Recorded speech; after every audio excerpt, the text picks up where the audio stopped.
एक आदमी और उसकी पत्नी चिड़ियाघर घूमने गए। देखते देखते वह बंदर के पिंजरे के पास पहुंचे। वहां उन्होंने देखा कि एक बंदर अपनी मादा के साथ बड़े जोश से खेल रहा था।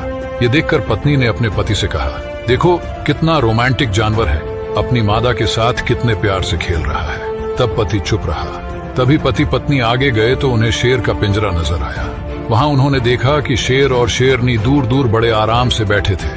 खामोश शेर एक कोने में अकेला बैठा था, जैसे शेरनी का कोई अस्तित्व ही नहीं है।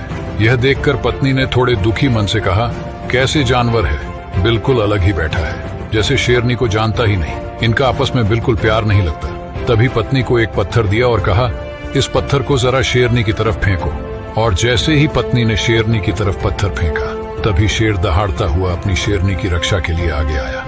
अब पति अपनी पत्नी को एक पत्थर और दिया और कहा, अब इसे बंदरिया की तरफ फेंको। जैसे ही पत्नी ने पत्थर फेंका, वह बंदर अपनी मादा को छोड़कर खुद की जान बचाने के लिए तुरंत पेड़ पर चढ़ गया था। दोनों जानवरों को प्रतिक्रिया समझाते हुए पति ने अपनी पत्नी से कहा, बंदर की तरह झूठे और असंवेदनशील लोग अपने खोखलेपन को छिपाने के लिए अक्सर इस तरह के बाहरी दिखावे वाले रोमांस का ढोंग करते हैं। वहीं इसके विपरीत शेर की तरह लोग हैं जो दिखावे से दूर तनाव मुक्त होकर अपनी जिंदगी आराम से जी रहे हैं। और आज के समाज में हमारे आसपास बंदर ज्यादा है और शेर बहुत कम है।